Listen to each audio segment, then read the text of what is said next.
Hello, we're just having another update. Events seem to be moving really quickly at the moment. We're seeing the polarization effect we've said in the last lecture. I should say 2 lectures, but really it's more or less the same one, just the second one's much shorter.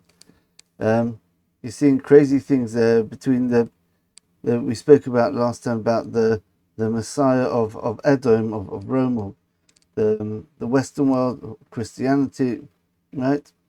And the Messiah of the Arabs, or more likely Islam. So we said that's probably Donald Trump. He looks like he's the most powerful one in the Western world, and bin Salman, he's the head of the capital of Islam. So we explained why. Each one's there to fix the aspects of those two religions, or those two very broad ideologies. What they're lacking is, in the West, you've got the idea of atheism and ego, the idea of saying that it's just me and we don't need God in the picture because look how much I can build.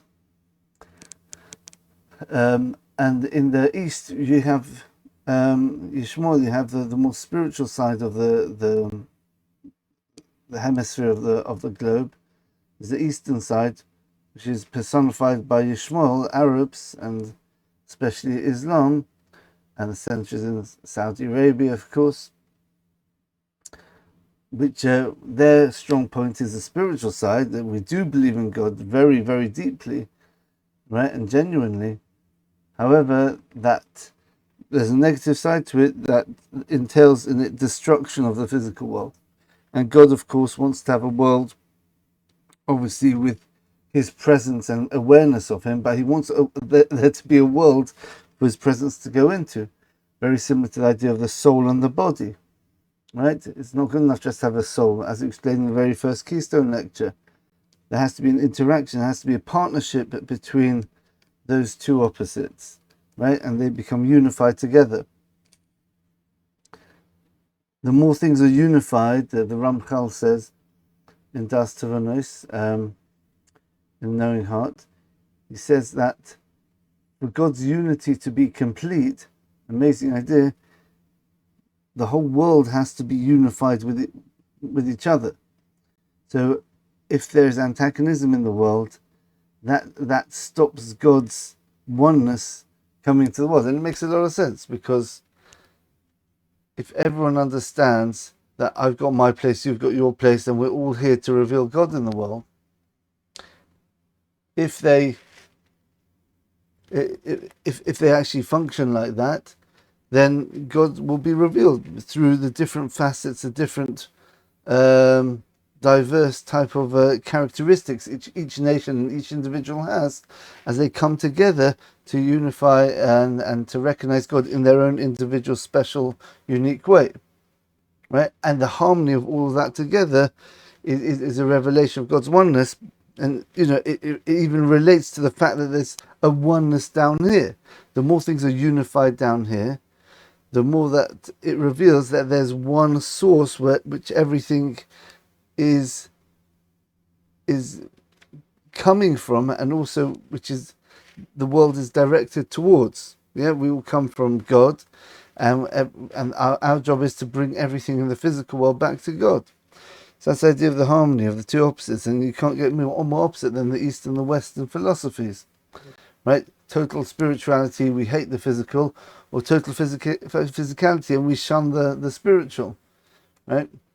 So the rectification of the East is getting rid of this negative look on the physical world. There's a reason God created the physical world, right? And the Western world has to shun the physical, right? Has to shun the physical aspect of the world, in as much as it's detracting from the spiritual. So it's very nice to have a physical world, but don't make it an end in itself. Make the physical world a place where there's peace and harmony, and then you can have an awareness of God and start working towards knowledge of God in the world. Okay, and obviously the Jewish people are at the actual bridge which bridge that spirituality, that awareness of God. They're the ones who bring it into the world, right? And Yishmael and Esav, the east and the west, are the ones who take that and they put everything into its right place amongst the whole world, amongst the nations. So what you're going to see is, remember we spoke about the polarization effect. As God's light comes closer and closer to the world, the awareness of truth gets much clearer, but at the same time there has to be free will. So that's how you get a very strong polarization effect, where people who just say, all right, we can't, things are too obvious now, yeah, obviously this is good, that's evil, we're going with good, fine. But some people, because of free will, they insist on being on the side of evil, and they go more extreme, and they start corrupting and destroying themselves. Remember, it's not just God punishing people for being evil, like we explained last time, right? It's they're choosing their reality. Do you want to have the reality of direct connection with God by admitting that God is a reality and bringing him into your life, right? And it can be even people who are not religious can do that.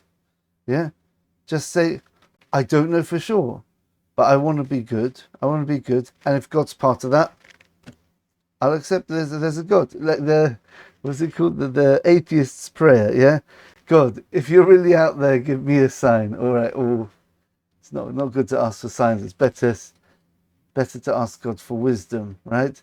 Help me clarify these ideas in my head until send me someone who's going to help me along the way to put these things together and say, all right, you're right. Yeah, it was so confusing, but once you've explained it like that, yeah, that makes more sense. Yeah, there is a God, right? Right? So generally people with good character traits will tend to be good and end up accepting God. And people who have got, let's say, more darkness in their heart, right? It's not always like that. You can get good people, but they genuinely think they see all the evil in the world. How can they be God? They obviously didn't see our very first lecture on this channel, explaining why evil is in a way the highest form of good. Right? We're not going to get into that again in this lecture, but once that light comes down, right? People choose. God's saying, okay, choose now. I'm making it really clear for you. Yeah? You've got a choice between terrorists and murderers and people who massacre and people who are very, very careful not even to harm the enemy needlessly. That you see this happening recently with these attacks, the Israeli attacks and the Iranian attacks with the missiles going both directions.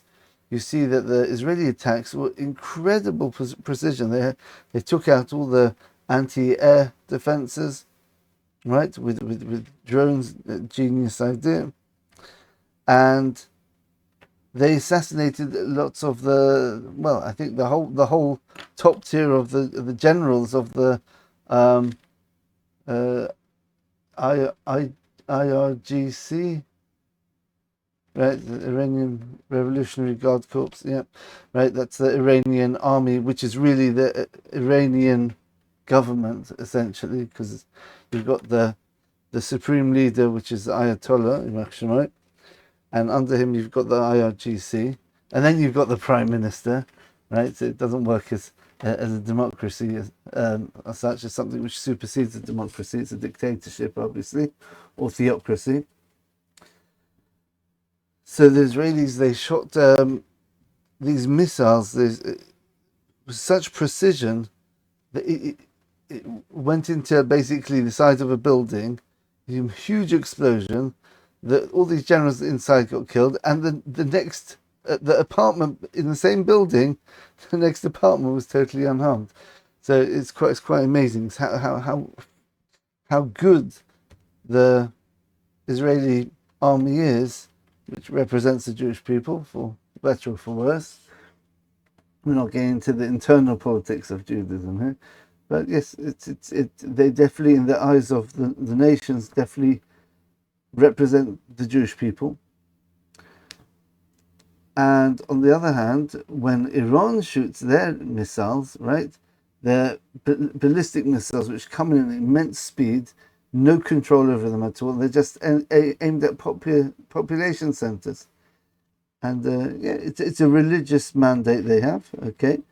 The Shia Muslims can only have the final prophet or something like that only once Israel's destroyed. So, and they really believe in God and their religion, so you're kind of stuck. Yeah, there's no way you can deter them or discourage them from doing this. They have to do it. It's a religious mandate. Yeah, it is what it is. Sunni Muslims, which are the vast majority of Muslims, don't have that that clause in their religion, as far as I know. But yeah, they've got other issues with the Jews, but it's not as serious as the Shiites, as I understand it.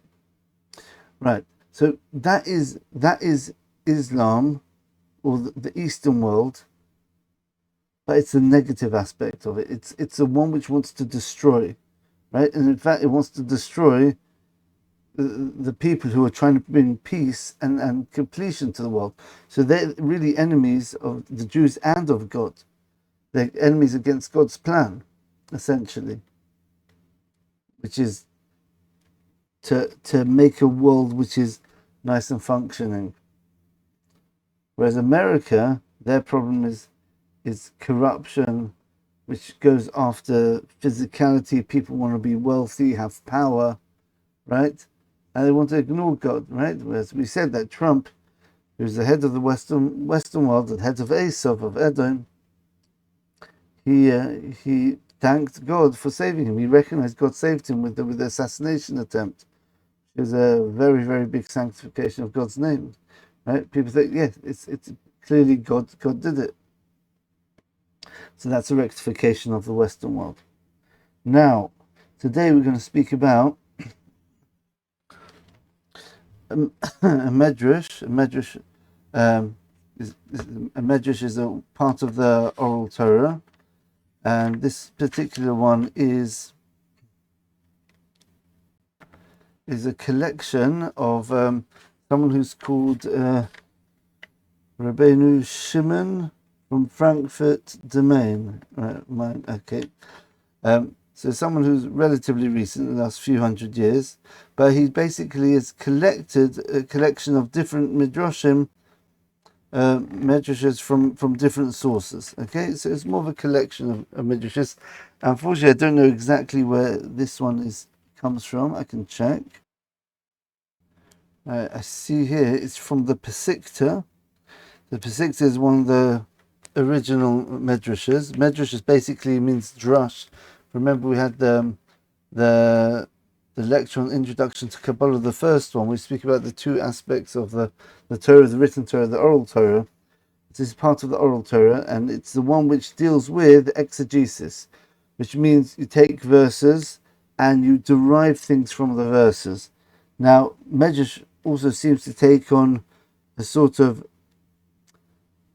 they expand in ways where you have a lot of imagery, a lot of sort of, we're going to see there's a conversation going on in this one, right? So it's so to speak, it's as if there's a conversation going on, but we're trying to get the deeper idea behind it. Okay, but this one, actually, at the end of this piece, is actually a prophecy, and we've already touched on it in one of our earlier Armageddon lectures, and I think to revisit it be very useful here. So let's get on to it, and we'll see that some amazing things are happening now. I'm trying to still get my head around how this is going to play out. We see how things are unfolding now. So as I point out, this is the pt10, so this is about 1800 years old. I think the pt10 is, right? And it's based on the chapter in Isaiah, in Yeshaya chapter 60, and in the Yalkut, this is called the Yalkut Shimoni, the collection of Shimon, basically. That's the name of the person who collected these different Midrashim. And it's on the verse, the chapter which says, Kumi Oiri Kiva Oirech, right? Rise up, bring forth light, because your light has come, right? And later on in that paragraph, it says like this: Amar Yitzchak, Shana Shemelech HaMashiach Nikla Boy, the year where the anointed king is revealed. So this is basically the Mashiach, the Messiah.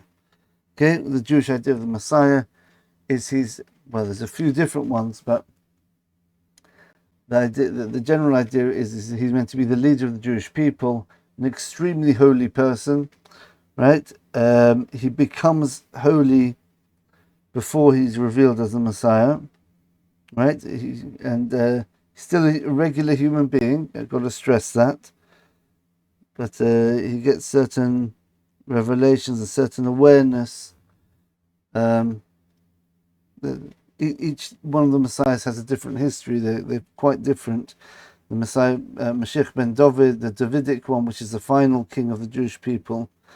Mashiach ben Yosef, which this Yalkut is actually speaking about before the bit which we're going to speak about now.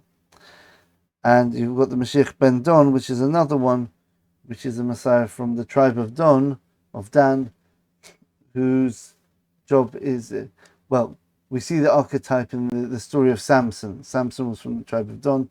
He's the one who basically sacrifices himself, right, to destroy the enemies and to bring salvation to the Jewish people.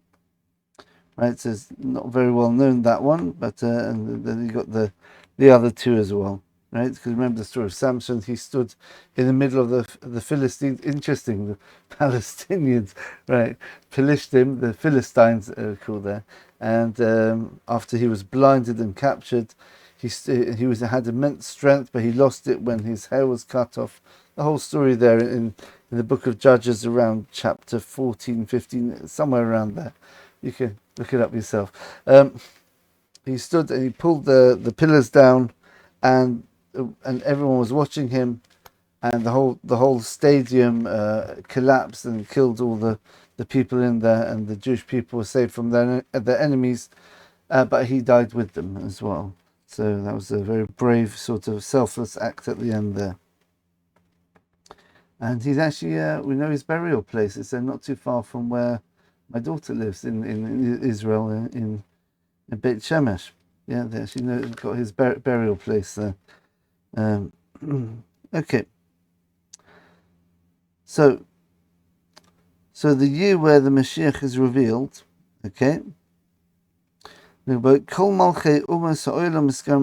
going to analyze very deeply, the best we can, trying to get whatever we can out of this Midrash, because this is clearly a prophecy which is happening, it seems to be now. So all the kings of the world, the nations of the world, are provoking each other. They're like pushing each other, antagonizing each other, right? So you can think about NATO with Russia. They're pushing Russia. Come on, are you going to attack us? Russia saying, "Oh, okay, I'm going to attack Ukraine then. If you threaten to put Ukraine in NATO, I'm going to attack Ukraine." And everything's sort of like hanging in the balance. Everyone thinks just need it's like a dry wood in a forest. Yeah, just need a tiny spark and the whole thing goes up in flames. That's what it feels like. Right. Melech Paras, Misgarba Melech Aravi. Now, amazing. So you got the king of Paras, which is Persia, which is Iran. That's absolutely clear. It was literally called Persia until just a few decades ago. He provokes the Arabs. Now, what's going on here? Right. So at the moment, I believe Iran, they're probably looking at their attacks on Israel, and they're seeing they're not doing as well as they thought. They might decide to change their targets and go for a more softer target, one which doesn't have so many like the Iron Dome defense system, which Israel does. They might look at things like Bahrain and the United Arab Emirates and Saudi Arabia, right? Which is basically the Arab Kingdom, right?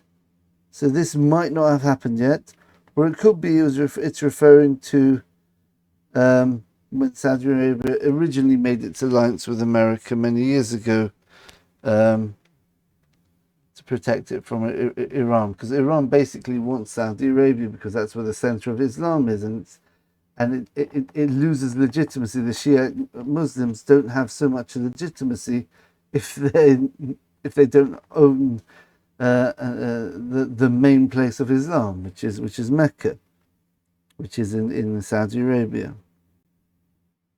Okay, so this could be something which has happened over a long time, and America's basically allied itself with Saudi Arabia for many decades now. Alternatively, it could be referring to a much more sharper, acute event where Iran's going to terrify the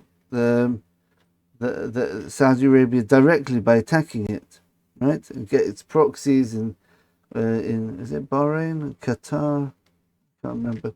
Qatar, I think, and Yemen, right? Gets a bit confusing on the different Arab countries, who's on whose side. They kind of switch a bit. But basically, it's the Shiites against the Sunni Muslims, more or less. Okay, so Melech Paras, Miskar Melech Aravi, V'holech Melech Aravi, and then the king of Arabia. Let's assume it's talking about now. That would be the Crown Prince Mohammed bin Salman, right? The head of Saudi Arabia, or if something happens to him, then it'll be his successor. Again, we don't know exactly what's going on, but we're looking at what's likely to happen, given nothing major changes in terms of the leadership. V'holech Melech Aravi l'Aram. Aram is another word for Rome, basically, which is America. Okay, we could say Edom, like we explained last time, that in Jewish thought, Edom or Rome is not started off as a country, Italy or Rome, with the Romans. They're the ones who destroyed the second temple, and we're still in the exile, the Roman exile now. But it evolved into basically being, we were not oppressed by the country Italy for 2,000 years. It's been the religion Christianity which has been oppressing the Jews, basically, killing them, trying to force them to convert, etc. So the king of the Arabs goes to Aram, little Eitzemahem, to get advice what to do. That means help us out. Now, if Iran attacks Saudi Arabia and it gets America involved, maybe there's even American bases in Saudi Arabia or something like that, and that will get America involved in the war. Okay, so America advises them, or maybe gets involved directly. And then this is a scary bit. Then the king of Persia goes and he destroys the whole world. Okay, now, again, two interpretations for this, right? One, it could be it actually has nuclear weapons. They didn't manage to destroy all of them, and now it's seeing, oh no, they've destroyed most of our stuff.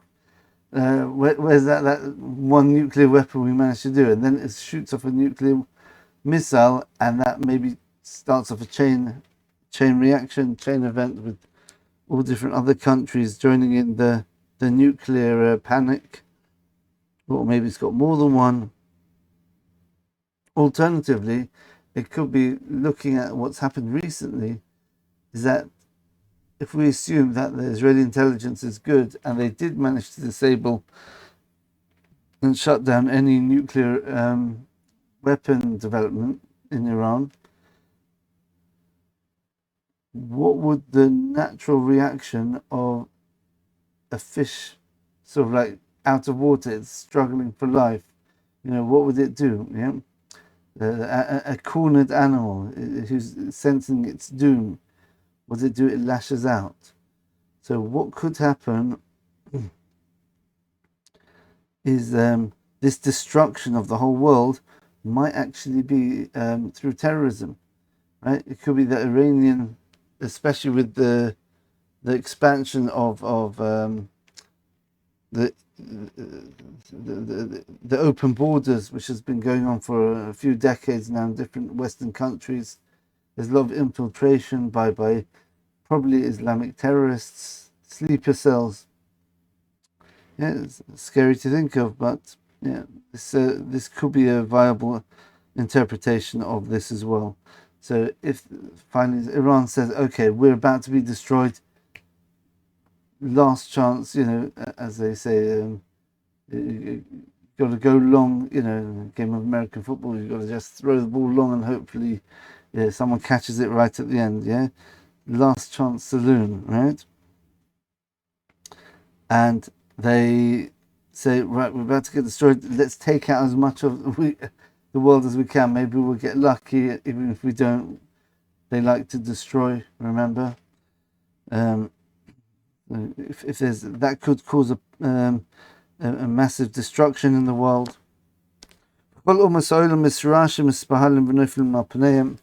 And all the nations of the world will tremble, right? And they'll fall on their faces.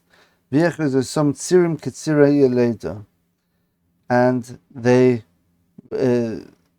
they'll be grasped, or what's the right word?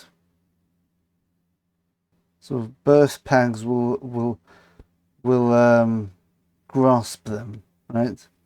Right. So basically, it's a sort of like pangs. They can't. It's like something's happening, but it's sort of like a trembling, painful situation, right? They feel that something's coming, but it's so painful to get through it, which is what's meant to happen. We spoke about this in the last lecture about the idea of people. If you're going to make that transition from this very stable physical based world to one where things are based on God and miracles and knowledge of God, you can't just turn the switch on and just say, okay, we're functioning like this, and then like the time of Messiah, the whole way the world functions, the minds of human beings will be different. Yeah, they'll be much more aware of reality and the reality of God. And then the way that their function will be completely different. So you can't just change from one to the other, right? Because people have got their natural way of working and functioning. People always want to go back to what they used to. So therefore you have to uproot that really in a very strong way, in a powerful way, a very, very deep, fundamental way, and get people to appreciate that this world is not the laws of nature are not what we fall back on anymore, right? God is the thing which we rely on for our functioning, right? So that's why it's compared to the Tzira Yeleda, the birth pangs, because birth pangs represent the idea of the transition from one state of being to another state of being. Living inside the womb is completely different from living outside of the womb, right? Whenever there's a transition, you have to have a trauma event where you're drastically changing the state from state A to state B. That means inside the womb to outside the womb, where everything changes. It starts breathing, it stops being fed through the umbilical cord, the baby, right? It can speak now, it can make noise, it can cry, right? It moves, right? It needs to be fed by the mother from the outside of the body rather than from the inside, right? It's not living in a liquid, it's living in air, right? Completely different ways of functioning. That's what it's going to be like when the Messiah comes. Right? Death is another example, right? We're living in this world, then we go to a spiritual dimension called Gan Eden or Gehenna, the Garden of Eden or Hell, until the time comes where the resurrection has to happen and the soul goes back into the body. Right? Obviously, the body gets buried. In the meantime, they spend some time apart. The idea there is that the soul, whether it goes to the Garden of Eden or Hell or Gehenna, either way, the soul is being fixed and strengthened so that when it comes into the body next time, it's going to totally convert the body. The body disintegrates, it loses its power of physicality, so to speak. The soul increases its energy. So now when they reconnect, you have that beautiful harmony between the soul and the body, where the body becomes spiritual like the soul. Like, it doesn't have that resistance to soul anymore because it went through death and disintegration, right? And the soul is in a much more stronger, powerful level than it was before. And when they come in, then you start getting the spiritual reality of the world to come starting. That's called the resurrection of the dead. Now, so where were we? Yeah, so this is what happens when we got the when we get death or birth. You have to go through a traumatic transitional period because you're changing something so fundamental about the person. That yeah, I remember when I was younger, there was one of my favorite shows. It's called Manimal, right? What it was is it had a man and he had this sort of superpower, as you say, where he could turn into I think it was a leopard or something, or a wolf or an eagle or a snake. He could turn into another animal, like a werewolf, that sort of idea, right? But you see the way they do the special effects, it looks like, oh, like his nails started growing and his hands started stretching. You can imagine, well, that must have been really painful, right? And his face started changing like that, right? When you have a transition from one state, not just you're going from one place to the other, or you're getting a haircut. You talk about something which is changing you on the DNA level, right? But here we talk about much deeper than just DNA. Talk about on the whole essence of the person level. That is a massive change. The more you get used to it before the Mashiach comes, like we spoke about last time with the rabbi who was sitting learning, and someone said, "Oh, the Mashiach is here." He looked out the window. He said, "No, he's not." And he kept on learning. Why? How do you know? Because he already attuned himself to be a spiritual being, right? And he just wanted to. People say Mashiach came. Oh, I'm already living a life of the awareness we'll have when Mashiach comes, right? To an extent, right? Maybe he was very special. He was literally living on that level. Could be. But then when he looked outside, he looked out the window, physical world. No, it hasn't aligned itself with what I know is the times of the Mashiach. So he knew it didn't happen yet. So if we work on ourselves here beforehand, then we won't have to go through that traumatic sort of change. However, people who are not ready, and it has to happen, they have to go through this sort of birth pang process. So the nations of the world, when they see the Iran doing this terrible destruction of the world, they'll collapse. Maybe Noflim Pneurim could be physical. It could be like if there's nuclear bombs or maybe just explosions from terrorists, people would just be falling flat on their face. They'd be scared from the explosions. Who knows? And the Jewish people will also be panicking and trembling.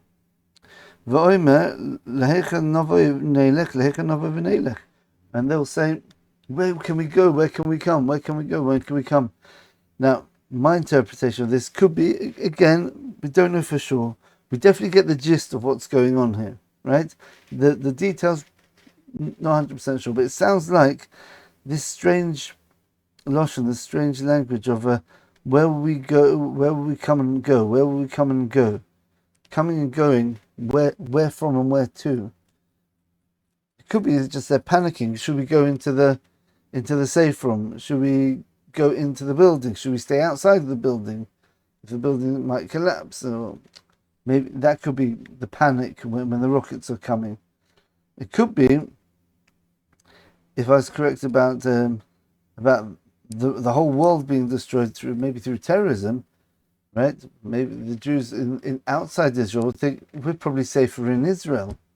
At least there they've got the Iron Dome or whatever, or maybe they've got to the spiritual realization that God guards the Jews in Israel more than he does in the ones outside of Israel.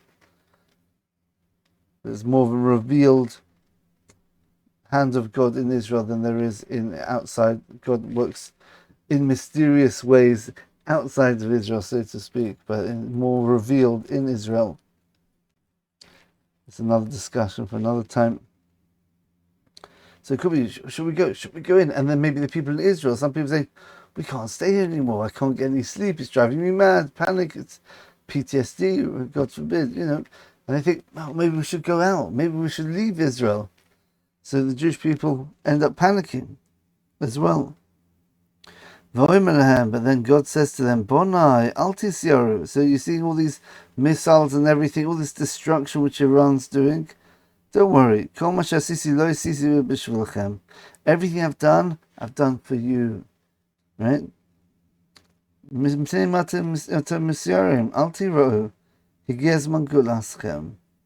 Right? Why are you getting scared? Don't be scared. Yeah? Right? My children.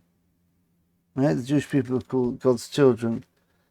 The idea of a child, obviously you can have a physical child, that's obviously not the case with God.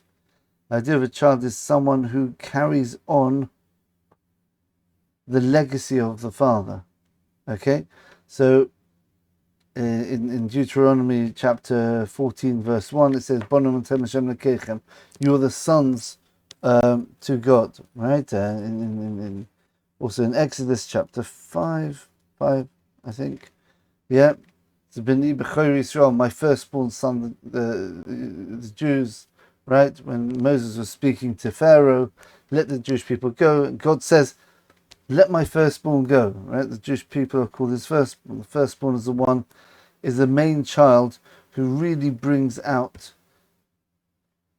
what the father wants to bring out of his own personality, his own ideology into the world. Yeah.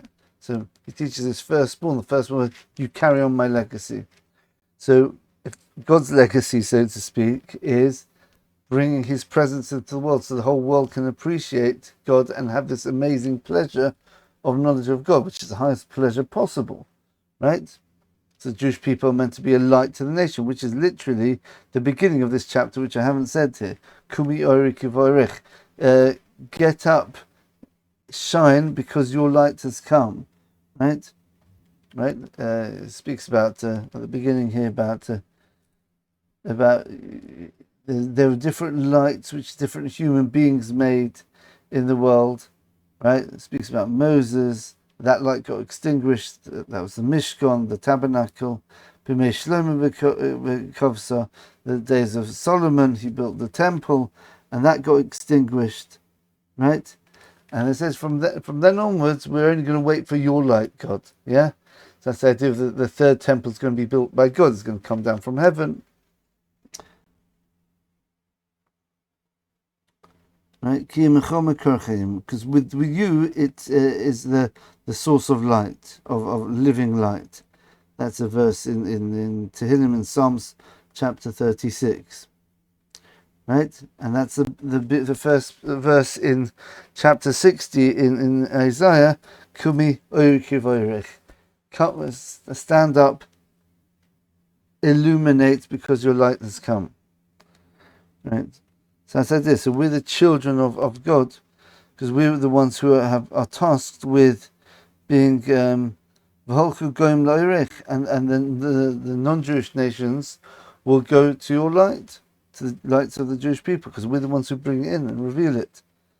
And hopefully the good parts of the nations will be very willing to be part of that mission, God's mission. And the Eastern world, the Western world, and the Jews all together, all three connect with God, and they've got that unity again. Okay? So he's saying, my children, the time of your salvation has come. Right, so basically what it's saying is that through all these troubles and tribulations, the Jewish people will actually get will get to the final redemption. Remember how we explained it last time? In order to be ready to transition into the time of everlasting peace and knowledge of God, we've got to go through a process where we change. Like we said, like we spoke today, in fact, right?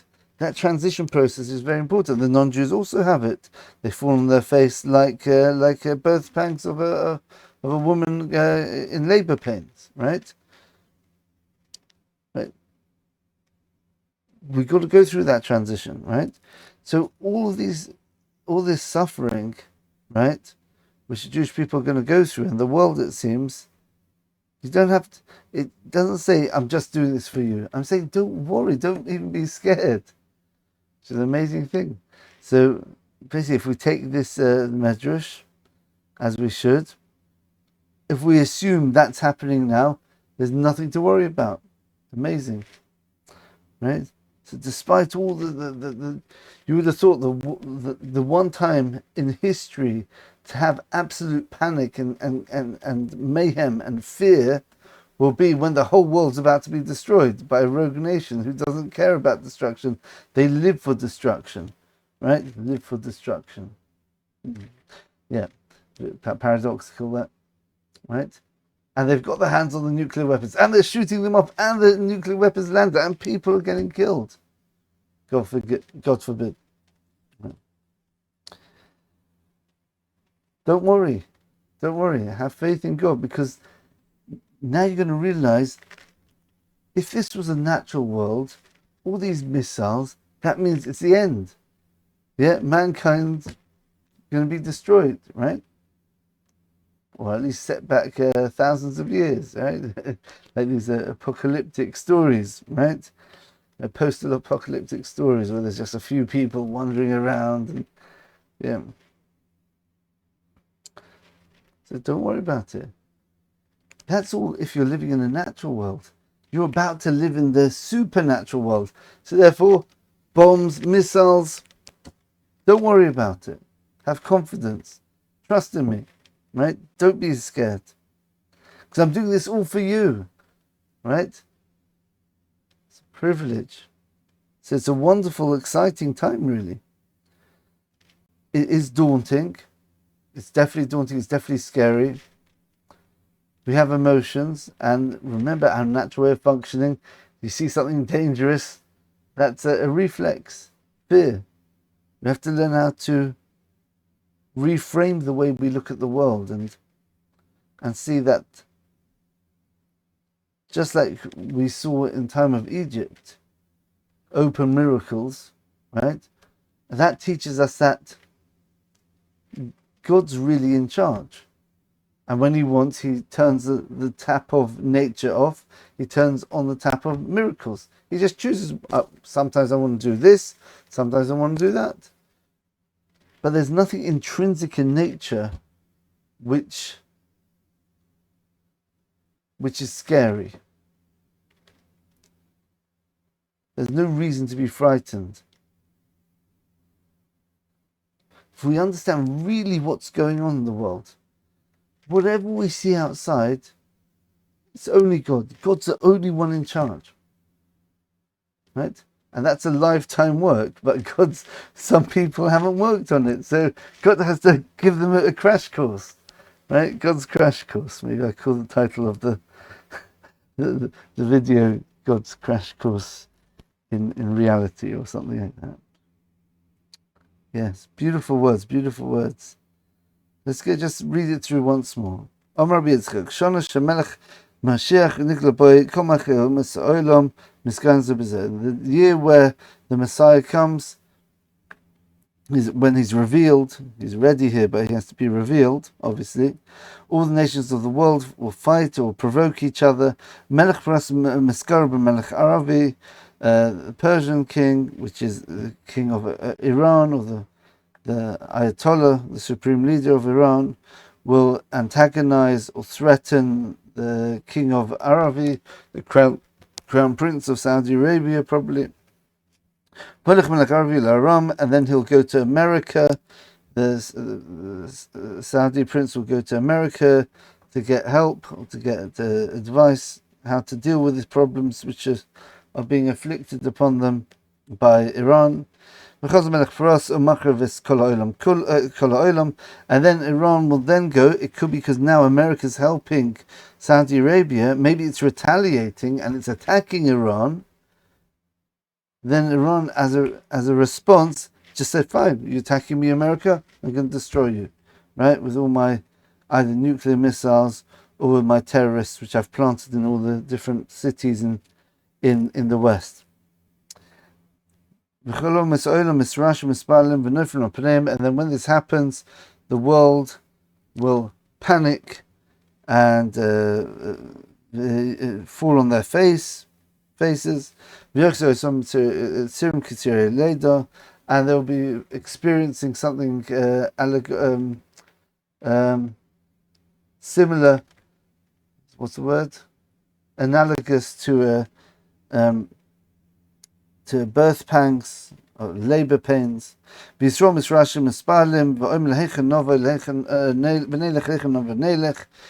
Jewish people will be panicking, where will we go, where will we come, where will we go, etc.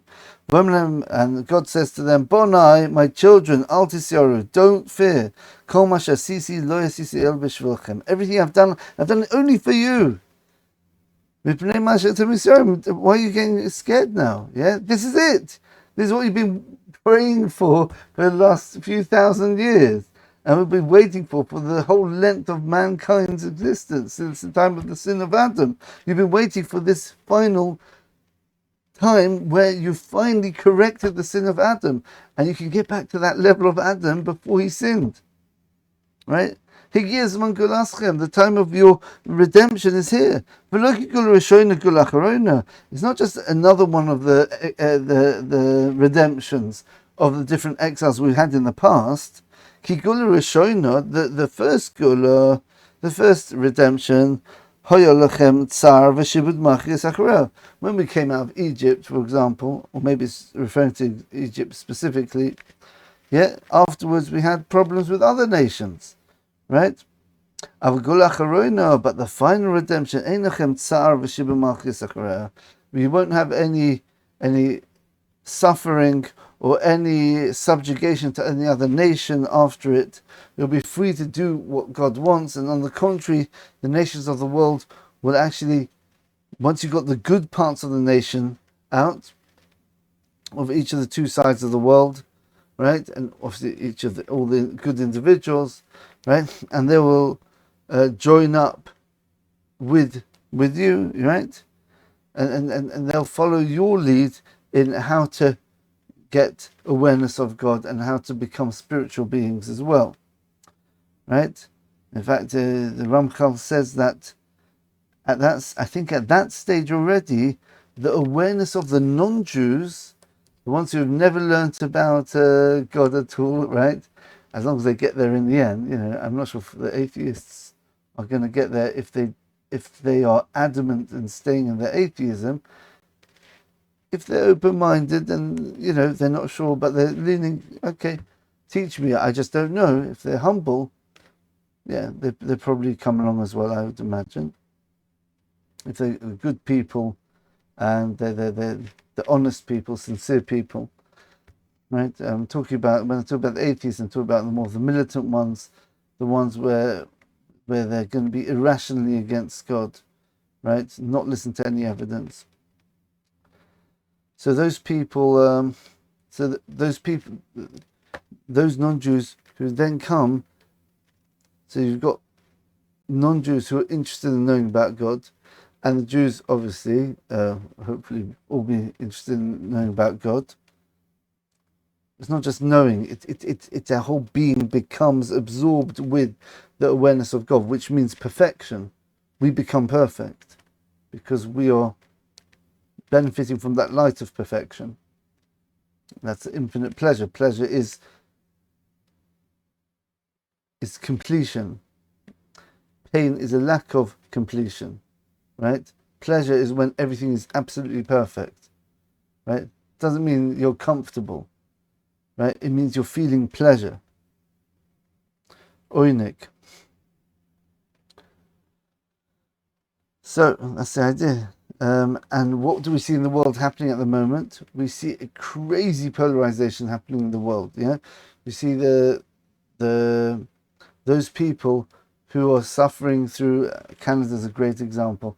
People are suffering through the what's it called, the inflation, and the terrible taxes and the green taxes and things like that, which is ruining the economy, right? And people are poor; they can't afford houses. The young people, right? But you still got so many people voted for the same party. You've got a terrible economy and you're still voting for the same party. In England, it's a bit more understandable because it's a bit more complicated, the system we've got here. They voted for Labour, right? Hoping that they'll be better than the Conservatives. But the Conservatives are very, very bad for the country. Again, letting a lot of immigrants in to destabilize the country. Immigrants not bad per se, but having it so fast and so unvetted is very bad for society. And people are fighting back. We want what's good, and it's very interesting. You see this in America more than anywhere, right? You see this massive polarization between the right and the left, and so many people from the left are coming over to the side of the right. It's amazing to see. Yeah, you have like. So many of the main players in Trump's cabinet, for example, were Democrats. Trump himself was a Democrat. Yeah, you got the nephew of JFK. What's his name? RFK Jr. Kennedy, right? Robert F. Kennedy Jr. His uncle was a president for the Democrats in the 1960s. And he's gone over, and there's many other left-leaning people, but were moral people. They had ethics, right? But then you have this other fringe, sort of, it just feels like they hate the world and they just want to destroy the world, right? And pair that with the corruption of many of the Democrats. We see the immense corruption with the Doge thing, with the Department of Government Efficiency. They uncovered ridiculous amounts of siphoning funds from taxpayers, billions and billions, to go through with projects. So that obviously there's going to be kickbacks. So people got ridiculously wealthy off the taxpayers. It's disgusting. It's horrible. These taxpayers are struggling to make a living. You charge them taxes, and what do you do with them? Oh, you give them to some sort of weird theatre thing in Guatemala or something like that. And obviously they're going to give a kickback, right? So people are profiting off, they're just money laundering the government. And that was uncovered through Trump and his, was it Elon Musk, with the Doge thing. So they're uncovering the evil, right? But some people are still against Trump, yeah, right? Because they're believing. The truth is, they're believing the media, right? But if they haven't woken up, they still says, no, we hate Trump. We don't care. We don't care what anyone says. We know irrationally that Trump is evil. Okay, how about you hear both sides of the argument? If you hear that, you've heard your side, you know your side very well. Hear the other side. Is Trump an evil dictator? Or is he actually a very nice person? He's a very caring person. He's got a bit of an ego. He doesn't like it when people fight him, so he fights back. And that's Esau, that's Edom. That's the nature of Esau, the brother of Jacob. He was a warrior, right? So that's how Esau's meant to be. Edom's meant to be like that, right? But the nice thing about Trump, I like, and I haven't heard many people say this, is I think his brashness and his crudeness is really, really important. Because politicians generally want to put a facade on. They want to portray themselves as very moral, ethical, very polite, but deep down they're corrupt. That's what corruption is. Something where on the outside you're kosher, like the pig. The pig is compared to Edom, to Rome, right? Where there's in the laws of kosher, a kosher animal has to have two simonim, two characteristics. It has to chew the cud, we can't see on the outside. It has to have split hooves, where it's visible. They've got the hooves are split into two parts. Sheep, cows, goats, giraffe, deer, right? The pig is the only animal which has the split hooves, but it doesn't chew the cud, which makes it not kosher. Which means on the outside it's saying, look everyone, look how kosher I am. You can see I'm kosher, I've got the split hooves. But then you check, does he chew the cud? Oh, he doesn't chew the cud. That means on the outside he appears to be very righteous, but deep down when you go into the kishkas, you go into the deeper sides of it, you see how corrupt it is. So Trump doesn't follow that pattern. That's why I had an instinct that he was good even before he ran, because he just said what he felt. You don't get people like that, right? So that shows that he's not following that pattern of I'm going to be good in order to get power, right? I don't care. I'm going to say what I want, right? I'm going to say what I'm feeling. So therefore his outside is like his inside. He doesn't hide what he's thinking. Right, so that's the idea of the opposite of corruption. It's the idea of you say what you feel, right? And and people don't like that, but then have a look at what he's done with the country. The first time around, the country was thriving, and then they vote someone else in who's very nice, very polite, a wonderful person. People said, yeah, he's so nice, right? But look what he's done to the country. And then Trump comes back in, and things are looking up straight away, very soon after. And then when he tries doing things, they get people who are protesting his dictatorship. And what do? They cause riots, right? And there was even an assassination of some. They say he's going to destroy democracy, right? Despite the fact that most of the people voted for him. Whereas the people who, on the Democrat side, there was an assassin who actually worked for the vice president-elect, one who's running with Harris. What's his name? Tim Walz. He had someone working for him who actually ended up being assassinated. He actually killed someone, I think, yesterday or today. He killed 2 or 3 people who are connected with the Minnesota Democrat government, national government there. The state government there, because they didn't vote the way he wanted. So who are the ones who are trying to destroy democracy? God's making it so clear, yeah? These people protesting nice and peacefully, and these people who are causing riots. Right, which side is which one on? Said, no, we have to have immigrants. Who's going to pick our cotton? They've literally said things like this. Who's going to pick our crops? Okay, right. So it took about almost 160 years, but right, Democrat Party still wants slaves, right? You still want to have your serf class, right? Wake up, people. Just have to wake up. It's becoming so clear, and you can see the immense polarization. Just 30 years ago, you didn't have this polarization. You had the Uni Party or whatever. You had the right and the left, and they were not that different from each other. This polarization is having an effect on everything.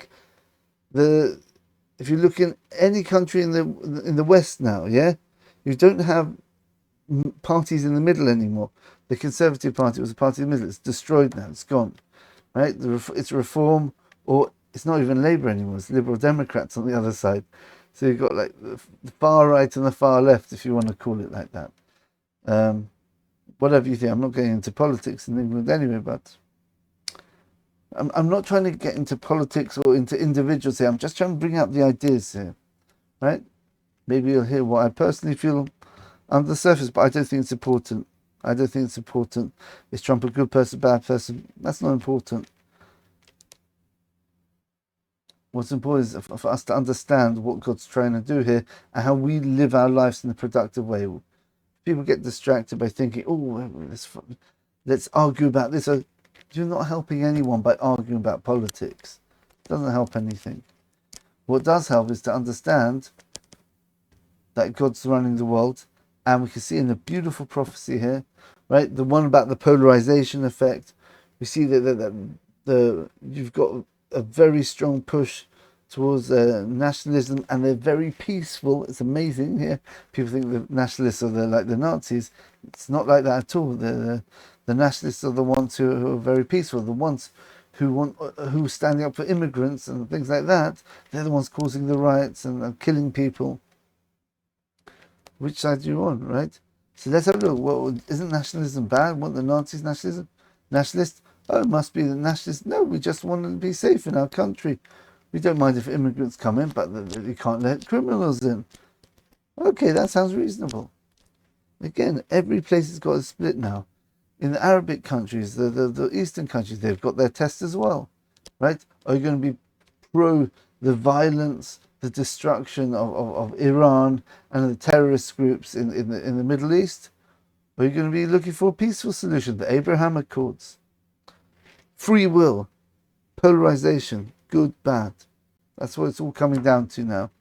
And finally, this final stage where Iran launches its attacks against the whole world, and God says, don't worry, I'm doing this all for you. The time of your redemption has come. So let's hope that happens very soon, and stay strong, everyone. Hopefully this helped strengthen people's spirits a bit, because it is scary what's happening in the world now, especially in Israel, but people generally scared of a World War III. It looks very close. Remember, the Russia-Ukraine thing is still going on as well. That's another tinder box area which could just blow up as well. So, but remember, all of this is God's plan, right? And we see clearly this is a prophecy from 1800 years ago. How on earth does it realize that Persia is going to be a major player trying to destroy the Jews and destroy the world? 1800 years later, Persia. 1800 years ago, it was the Roman Empire which was the world power. Persia was quite powerful, but the Romans were the main thing. How did it know that? Yep, true.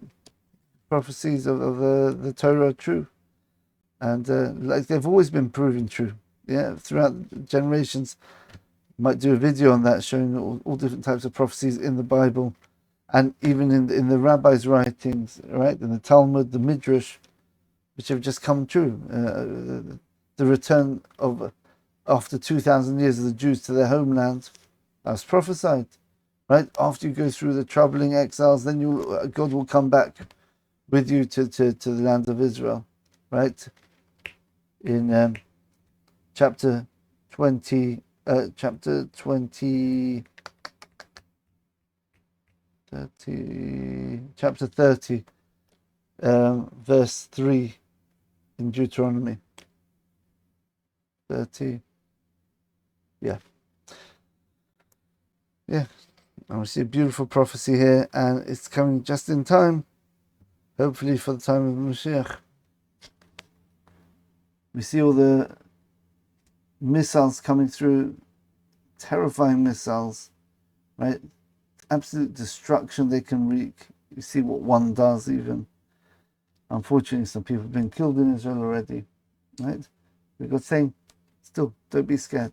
Don't be scared. This is all for your best, and it's all going to be good in the end. Right? There's no reason to get scared. Maybe, who knows? I don't know how you explain those few people who got killed. I'm sure we'll get the answer, but the message is, don't be scared. Yeah, reality. Maybe that's what it's really saying here. Saying, don't get scared, because I'm trying to teach you how to view reality. you think, oh, missiles hit, some people got killed. That means, oh, God's letting nature work by itself. So God's saying, no, I'm not. Yeah, I'm just trying to get you to work on your trust in me. Are you going to trust me now that some people have been killed? Now don't get scared. Look at this prophecy. I already spelled out half the prophecy. Half the prophecy's come true already. Iran attacking Israel, right? Iran threatening Arabia, right? And we could definitely see the potential for Iran to destroy the world. So this prophecy already come true. So believe the other half of the prophecy as well. There's no reason to be afraid. Okay, thanks for listening, everyone. And hopefully that'll help people stay strong. And we'll hopefully see you in the next video. Maybe Sarah will have come by then. Who knows? Well, hopefully I won't take that long over doing my next lecture, but we'll see you next time. Thanks for watching.